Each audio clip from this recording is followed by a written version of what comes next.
Hi, everybody. Welcome to your special little session for those of you that are undecided students. So my name is Ashley Graduato. I'm coming to you from the Office of Undergraduate Studies.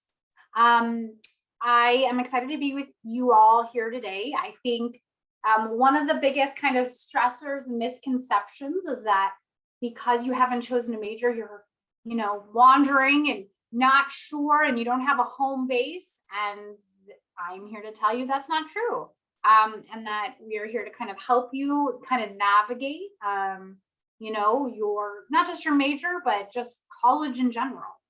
So I'm going to go through a couple of slides and there will be time for questions at the end.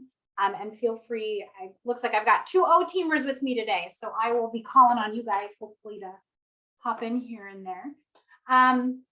So what the heck is the Office of Undergraduate Studies? Most students don't even know what it is, and that's okay. We are actually comprised of three major areas, okay?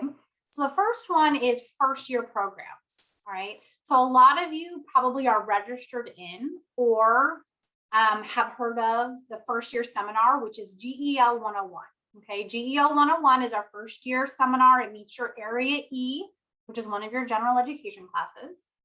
We also have several components to our first year programs. We have academic resiliency classes, veteran courses, as well as second year success classes. So we've kind of built out our own little department here.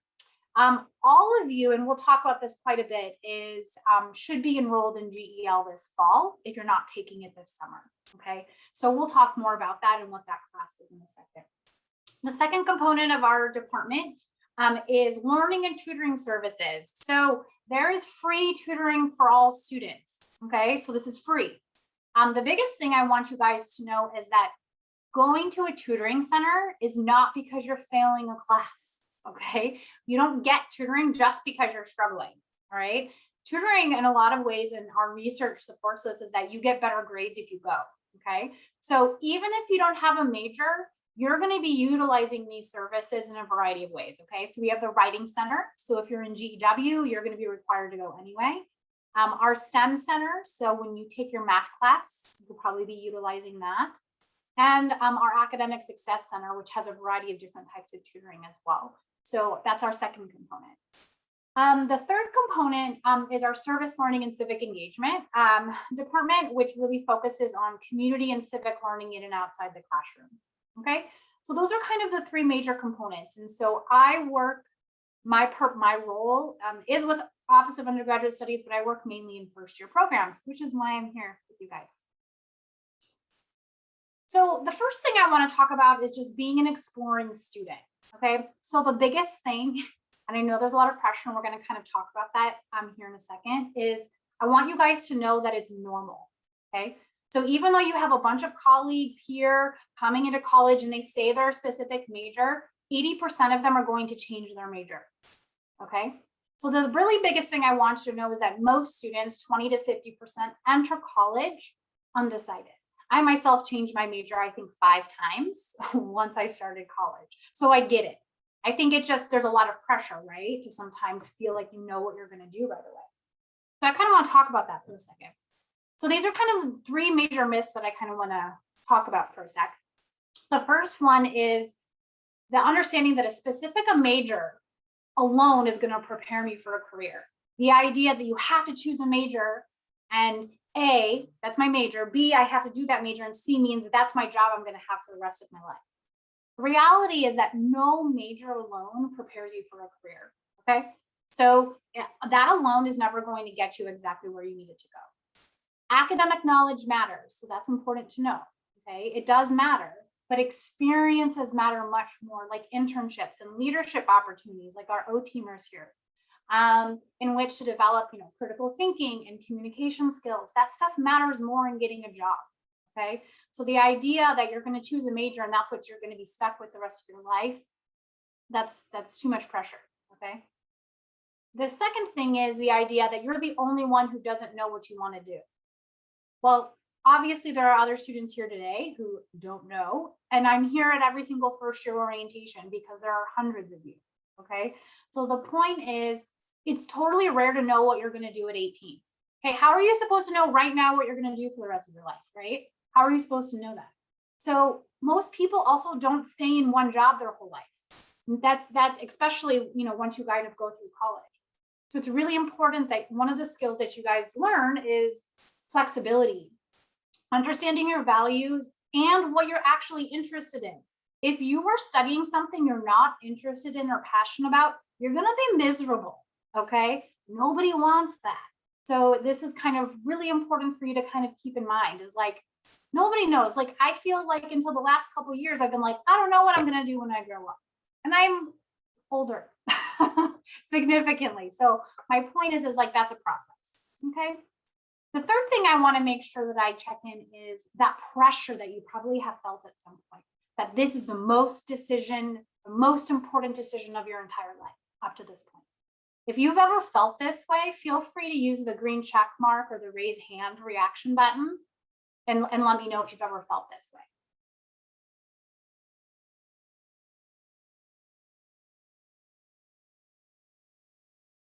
Only one of you? I know there's more of you. It's pretty common. I want y'all to know that this is not the most important decision that you ever make, okay? So not knowing what to expect is the normal part of adulthood. We've all learned the last year and a half that we have no idea what to expect, right? And that has added to some of that kind of confusion and frustration. But that's kind of like a normal part of adulthood is that you never really know. Not that I want to make that worse, but I want you to know that deciding on a major is not going to be the most important decision in your life, and your life will not be over if you feel like you choose the wrong one, okay? But when you're ready, it's really important that your field that you choose matches your interests and strengths, okay? Like you don't want to go study math if like math is not your jam. If you're not interested in it, don't do it, okay? Right? So it's an easy balance. So let's quickly talk about GEL. So GEL, everybody, like I had mentioned, should be enrolled into it. Some of you might be in a GEL section with me in the fall. So GEL 101 is your Area E class for lifelong learning and information literacy. 90% of first year students take GEL, okay? And we actually have two specialized, what are called ULC sections, which are undeclared learning communities, okay? And I'm teaching both sections in the fall. And these are going to be specialized sections where you explore your interests, passions, and community issues.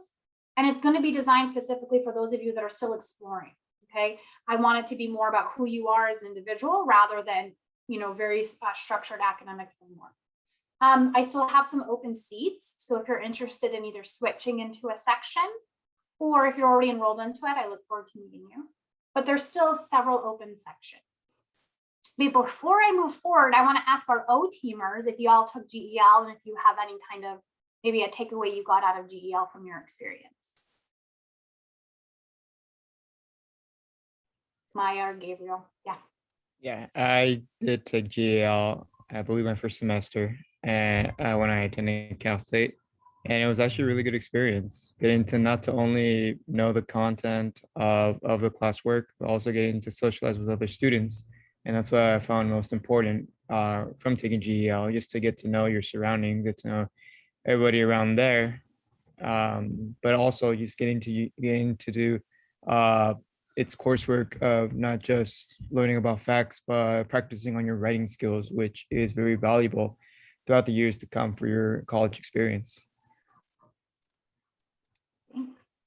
Yeah, I also took GEL, and it was a nice transition period from like high school to college because you learn more about that, and also some information about the college, like here's where you can go for your resources and how they kind of make sure that you get in touch with other people. I did have a lot of guest speakers in my class, so that was nice to get to know other organizations there as well. And we get to know ourselves. We take a personality test or like how you learn and stuff. So you get to know more about yourself through that class too. Honestly, if you show up to GEL, this is it should be a fun, engaging class, and it should take the pressure off because you're going to be in different classes. So usually it helps you with your transition. Thanks, guys. So if you're interested in joining a section, like I said, I have a few more seats left, and I'm teaching it in person, so I won't be doing it online. So if you want to see me live, just you can email me. My email's right here. Okay. So I want to talk about your schedule, okay? Because I know that I always get questions every single day about this. So I want to give you a few tips for what your schedule should look like for fall. So I know that you just came from academic advising, and they just kind of gave you a quick overview of like what services they provide, right, and how to do those things. I'm going to be more direct with you. What the heck should you be taking? Okay. First, GEL, right? We just said that. I said that about them. So GEL. 2 is your GEW class. So your degree planner will tell you which one's the best solution for you, but you either should be in GEW 101A or GEW 101B. Okay, so you should be enrolled in that's your English comp class. All right. The third class that's a good choice for you, and there's still openings if you're not registered yet, is your A3 class, okay, which is critical thinking. Most students take Philosophy 110 for this requirement. There's a few options, but Philosophy 110 honestly has the most openings, so it's the easiest to get. So those are your main 3 classes, okay? I want you to round out your schedule, okay? And those are going to be general education classes, but I want you to choose a subject area that's actually interesting to you, okay? If you go through the motions and just choose your basic classes that you're not really engaged in, you're going to feel like you're in high school again, and you're going to get really demotivated very fast. Okay, so I want you really to be thoughtful about what you're choosing to round out that schedule. Okay, my biggest advice to you is to hold off on math until spring when you feel pretty confident about maybe which direction you're going major wise. Some of you will know sometime throughout the fall semester, and some of you it may take longer, and that's okay. The biggest thing I want you to know, and I think that you guys talk about this several times throughout orientation. So 15 units a semester is 4 years graduation, okay? 12 units a semester is a 5-year completion. My biggest advice between the difference between 4 and 5 classes is if you are living on campus, and maybe only working a little bit here and there, you guys should be in 5 classes, okay? That's my biggest advice. If you're someone who's living at home and you're working and you have other family responsibilities, maybe grandparents or siblings or things like that, you should start with 4 and see how it works for you. Okay, does that make sense? So I'll answer some scheduling questions here in just a second, but those are my biggest pieces of advice for you. So I want to kind of quickly go over the tips. All right, so I've got 6 main tips that I want you to think about. So the first one is enroll in GEL, okay, if that isn't a thing. Even if you feel like you may not need it, I'm telling you, it's a good opportunity to get a GE out of the way and to have more fun and to socialize. Okay, a big component of this class, as Gabriel mentioned, was meeting friends or being able to talk to other students, okay? So that's a huge component of that. The second is making sure that you have a well-rounded schedule. You should not be taking 5 writing heavy classes, and you shouldn't be taking 5 heavy science or math classes. The reason is because your brain needs the break, okay? You will get extremely overwhelmed really fast. So my biggest thing is if you're in 3 writing classes, I want to see you maybe take a more traditional course that doesn't require as much writing assignments, things like that, okay? The third thing I'm going to advise you is that sometime during the fall semester, if you have a student success coach, you should meet either with your student success coach or meet with an academic advisor in the fall semester. This is a good opportunity just to do a check-in and kind of talk through where you're at and thinking that through. There's going to be pressure sometimes to kind of choose a major, but honestly, you don't really have to choose something until your 2nd year, okay? So don't rush it, just listen to yourself and kind of go through the process, right? Some other ideas for you to think about. So when you meet that friend in GEL, you guys can go to the major minor fair, which is in October, and that's through career services. Obviously, like I said, you have your friend, which is 5, and you can also attend a campus event. And maybe Kamaya or Gabriel, you can speak to this, but sometimes when you're able, especially after the year we've had, throwing yourself out there and attending either a music event or a lecture or something, even if it's social or academic based, getting yourselves out there helps you feel a little bit more of the campus community. Because I think we've all been so forced into our little bubbles right now, I really want you guys to prioritize that because we know how much we all have been missing that kind of social engagement, right? So I would really encourage that. So one of the, I think I'm looking at our time. Another thing I want to kind of talk about, if Gabriel or Kamai, can you put, if you guys could put this website in the chat, that would be awesome. So this website is the major minor worksheet page on the Office of Academic Advising, okay? If you want to explore, like, I don't even know what majors there are or things, I'm not sure, you know, what I want to do. This is just a listing of all the requirements for all of the majors that we have at Cal State, okay? This is just for you to explore. My biggest thing is if you find a major that maybe you're in between or thinking about, search the classes, read the course catalog, right? I know it sounds weird, but how are you going to know what a class is about until you read a little bit more? Oh, that might sound a little bit more interesting, right? Especially if you're in between kind of two things. I'm a big believer in your gut, so you should kind of follow your instincts in terms of classes. So I want to make sure that you guys have the opportunity to check that out. Okay, so the last thing I kind of want to touch base on is you guys are going to get thrown a lot of information today. You guys are probably burnt out a little bit already. So I want to make sure I just clarify some of those big who is who. So faculty, when we talk about faculty, those are your teachers, right? An academic advisor who you just met with, those are academic, they help you with your academic schedule. They can answer questions about your major or prerequisites, things like that. If you have a success coach, this person, and you're like, I have no idea where to go, ask them. They will tell you where to go, okay?